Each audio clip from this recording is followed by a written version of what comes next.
uma escola carente pode oferecer uma boa educação. É o que a nossa convidada de hoje ensina, né, Maria Helena? Exatamente. Que exemplos você já conseguiu, assim, em escolas, por exemplo, uma escola, ficou um exemplo clássico, uma escola pública aqui de Belo Horizonte conseguiu o primeiro lugar no IDEB competindo com escolas particulares, né? O que faz essa diferença? Então, volto a bater na mesma tecla, viu, Érica? O olhar do gestor, não é, para aquilo que ele quer, que nós chamamos de fins, né, que é o processo ensino-aprendizagem, mas de forma mensurável, não é? E conseguindo aí fazer uma análise de causas e entender quais são as causas que têm mais impacto. Eu imagino assim que o início da implantação dessa metodologia tem que obrigar, porque as pessoas na escola estão envolvidas com o fazer diário, com a rotina. Exatamente. Tem que obrigar a parar e pensar. Né?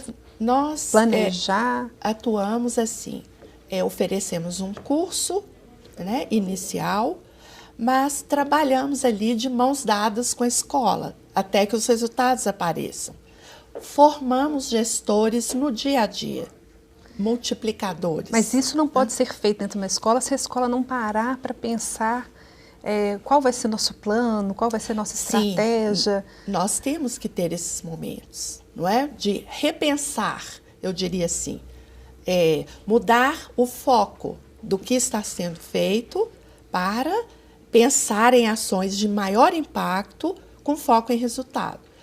Você me pediu exemplos. Temos exemplos pelo Brasil afora. A última rede que produziu resultados é Manaus agora. Nós estamos lá em Manaus. Eu trabalho atualmente em 2 organizações. Uma delas trabalha em redes pelo Brasil afora. E Manaus, já no primeiro ano de trabalho, ele já deu um salto. E quais são, você falou de alguns erros, assim, que são erros até bem intencionados, mas quais são os erros? O que você já viu assim, olha, a escola estava fazendo isso e ela parou, reavaliou, pensou, aplicou técnicas gerenciais e passou a andar nessa outra direção? Sim, olha, às vezes a escola consegue muito recurso até de empresas parceiras que apoiam ali nas imediações, nós chamamos isso de oportunidade, não é? Essa empresa se aproxima da escola e pergunta o que a escola gostaria de receber. O gestor que não tem esse conhecimento, ele sempre pensa lá, eu vou melhorar a minha biblioteca, meu foco aqui esse ano é este. Mas ele não tem foco nos fins, ele está falando de um meio. Não que melhorar a biblioteca, melhorar o acervo da biblioteca não seja importante. É importante, na maioria dos casos. Mas ele precisa ter foco nos fins, porque se ele atuar só ali, ele pode não ter o resultado esperado. Então, ele tem que atuar ali, tem que verificar, por exemplo, volto a chamar a atenção para a questão dos pais, porque para as crianças pequenas isso faz muita diferença. Que esses pais em casa deem o apoio necessário, que participem. Então, por exemplo, criar um programa de aproximação com os pais. Sim, e as escolas têm feito muito isso, chamando os pais para a escola, não é? O cumprimento do currículo, e temos as causas ambientais, Érica, que são muito importantes também. Preparar o ambiente para que o pedagógico, né, possa ser potencializado. E o que eu chamo de ambientais? Desde a limpeza, a organização da escola, né, porque é uma metáfora ambiental. Se você chega numa escola mal cuidada, pichada, com mobiliário danificado, imediatamente você é levado a pensar, olha, se a estrutura está assim, mal cuidada, o que se faz aqui não deve ter um caráter de seriedade. Agora, pensando nos gestores das escolas públicas, das mais carentes, ele olha, já pintei isso 3 vezes esse ano, eu não tenho dinheiro para pintar de novo. É aí que entra a educação ambiental. O programa, ele tem que ter essas frentes, a frente pedagógica e a frente ambiental. E esse aluno, ele tem que ser, no dia a dia, educado também nesse sentido. De entender que aquilo é um patrimônio público que pertence a ele, mas pertence ao outro também. E que ele não tem o direito de danificar. Então, essa é uma educação que precisa ser levada a sério. A questão, por exemplo, da droga, o combate às drogas. Hoje em dia não dá mais para a escola desconhecer isso. A gravidez na adolescência, nos estados, por exemplo, do Nordeste, isso é muito sério. Então, a escola precisa atuar nesse sentido também. O bullying. Não dá para a escola desconhecer. Cada vez mais tarefas para a escola, né? Então, os profissionais da educação, dedicados, idealistas, vão dizer, mas a gente mal está dando conta de ensinar esses meninos o currículo mínimo, como é que eu vou fazer tudo isso? Sem dúvida, Érica, pode ser sim uma sobrecarga, mas a escola ela tem um papel tão importante. Eu diria mais, a educação ela é a única solução. Então, não dá para abdicar. A escola ela precisa. E os professores podem fazer isso de forma, os diretores, gestores, de forma menos sacrificada, se eles passarem a usar essas técnicas, que são técnicas do mundo empresarial, né? Herdaram lá. Sim, mas que facilitam muito o dia a dia desses professores e desses gestores. Existe um caminho já estabelecido, não é sistematizado, que vem produzindo excelentes resultados. Você usar ferramentas, por exemplo? Tipo, olha, gente, existe um relatório para organizar isso. Planos de ação, eu diria, né?